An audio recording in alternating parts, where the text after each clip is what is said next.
Hey everyone, happy Friday afternoon. I'm Dr. Linda Marquez Goodine, coming live from Lake Havasu. For those of you who don't know me, functional medicine practitioner, chiropractor, been in this field for over 20 some years. And what I'm doing is every Monday, Friday, bringing y'all some health tips that you can implement right away. So in today's Instagram Live, something very relevant that I think we all can really associate with, we can connect with, because it just doesn't have to do with health, but for any area of our life, we can apply it. Is what do you do when you fall off the wagon? Whether it's drinking, whether it's health, whether it's your diet. It seems like people are always on some sort of diet. I don't even like to call it a diet. More of your eating template that works for you. So what do you do? I mean, it's going to happen, right? So what I wanted to share with you were just a few things that you can do. Well, number one is you got to realize that whenever you don't do something or do something, it has to do something with your behavior. Okay, so we see this all the time. And someone had sent me a message, and we'll see if I can pull that out. But what did they mentioned something about because I'm an emotional eater, and that's why I'm always like falling off the diet. I'm the emotional eater of the group. And it's just like, number one, okay, be aware of what you're saying. Just be aware, because a lot of people just are not aware. So one, just be aware. It's kind of like getting a flat tire. If you get a flat tire in your car, you're not going to go out there and grab a knife and slash the other three tires, right? It's like, okay, I have a flat tire. Get out, fix it, and we move on. It's the same thing when we fall off the wagon of anything in life. We just correct it, self-correct, and then we move on. So that's one of the things that people just have to do. And let's just take the example of if a person, they say, well, I'm an emotional eater. I'm like, okay, so why are you an emotional eater? And you have to keep asking and digging and digging and digging. Well, why am that? Well, it's just because my mom was like that. Okay, so why was your mom that way? Or why do you feel that you have to be like your mom? So you really start asking why. So really recognizing it's a behavioral thing. Number two, and this is mostly for people that are the perfectionists, like myself. It's just like you just beat yourself up. If you fail at something, you just continue to beat yourself up. You need to stop it, because those who feel bad about it and beating themselves up are usually the overachievers, or the ones that are opposite of to the extreme of, oh well, I'll just do it tomorrow, or I'll do it this time, or I'll just whenever. So you kind of have a happy medium between the person that doesn't really give a crap, and then the other person that is the perfectionist that just goes, and they're super hard on themselves. So you really have to come to kind of a happy medium. And the way you do that is you have to be invested more in the commitment that you're making, the emotional commitment that you're making. Why are you doing this? Why do I choose to eat healthy? Why do I choose to go work out? You really get into the depth of that. And for me, it's more of, I want to feel great so that I can be a nice person, for one thing.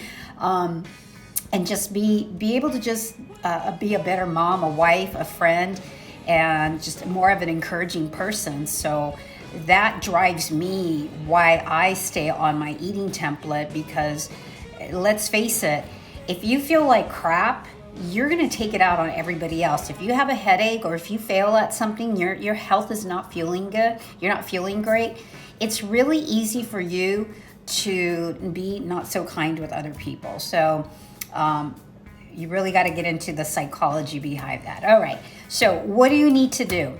Number one, if you screw up, get your diet dialed in. That's the thing you got to do. Number one, I would always say have protein at your first meal. A lot of people have like, oh, I'm going to have just a little bit of cereal and toast, or I'm going to have a piece of fruit. and a toast and some coffee in the morning. That's like the worst breakfast you can have. You need to have some protein because you're having all these carbs in the morning. You're just going to get on a momentum of your body depending on carbs for the rest of the day. Not that carbs are bad. I'm not demonizing them. It's just there's a time and a place for that. Protein is the first thing you want to have in the morning when you break your fast. So get your protein dialed in. Okay, the other thing that you can do is just start adding more vegetables so that you can feel a little bit more satiated, fueled up, and add some fat in there because you need the fat with the vegetables so that you can absorb some of those vitamins and minerals in there. So you want to add a lot of veggies. Another thing you can do is really, you got to set your environment up for success. Just throw the crap food out of your kitchen, out of your pantry.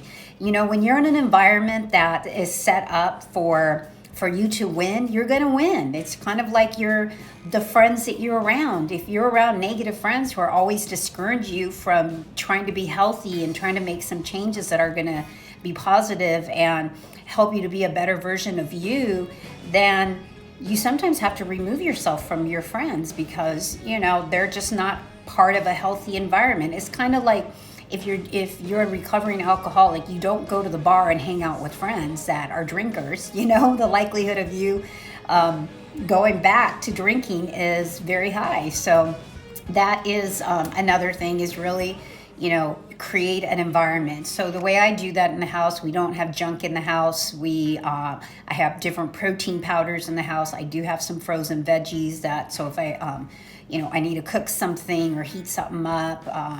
Also frozen like berries if I want to make a shake or something like that. And I always have eggs, we always have avocado, we always have chicken, we always butter, we have ribeyes. So we set up the environment and our pantry. I think probably the worst junk food in there right now are rice cakes, and those are more for my daughter. And if you look at the carb intake, it's not super high.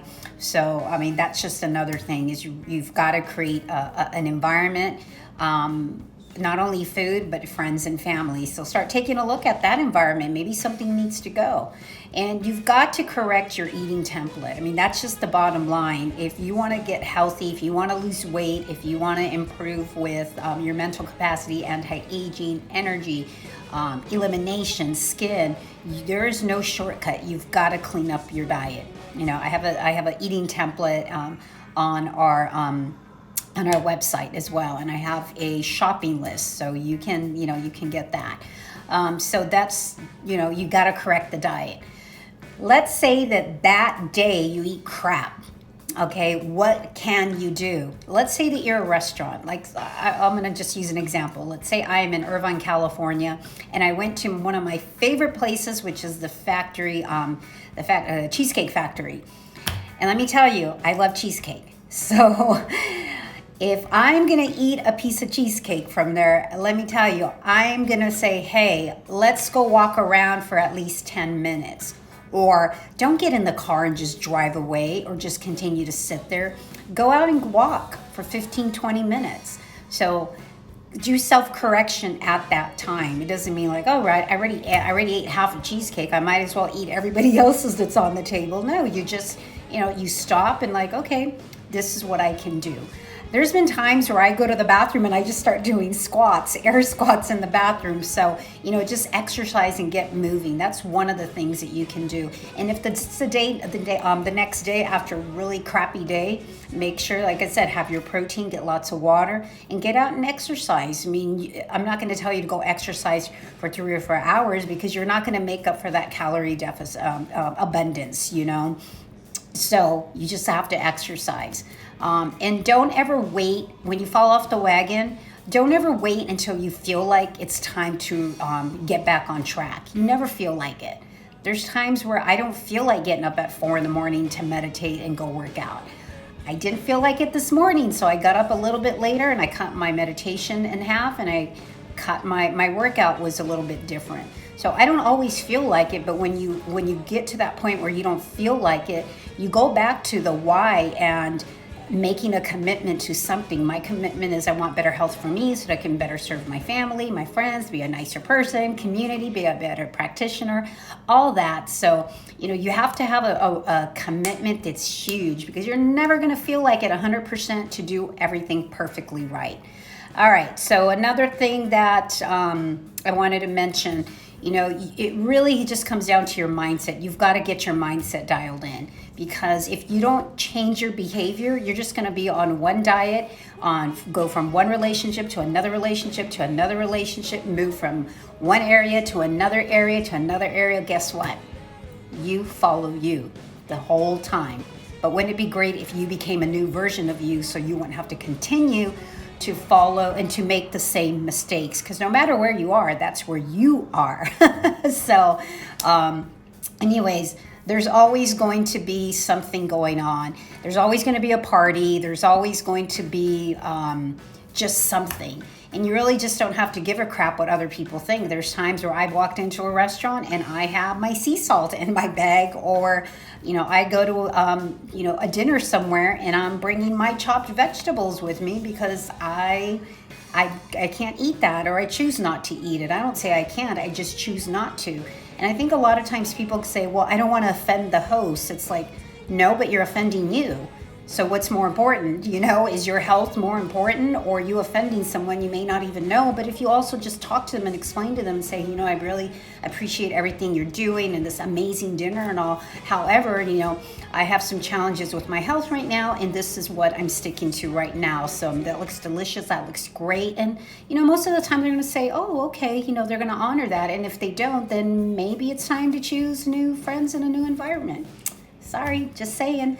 So anyways, hope that those will help. You can definitely get back on board. Don't punish yourself. Don't beat yourself up.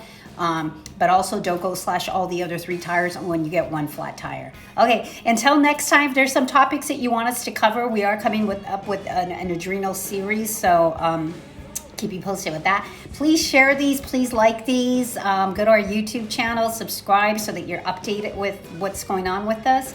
And thank you so much. We so appreciate you and hope that we're making a little dent in this big piece of the world. That is my mission. Okay.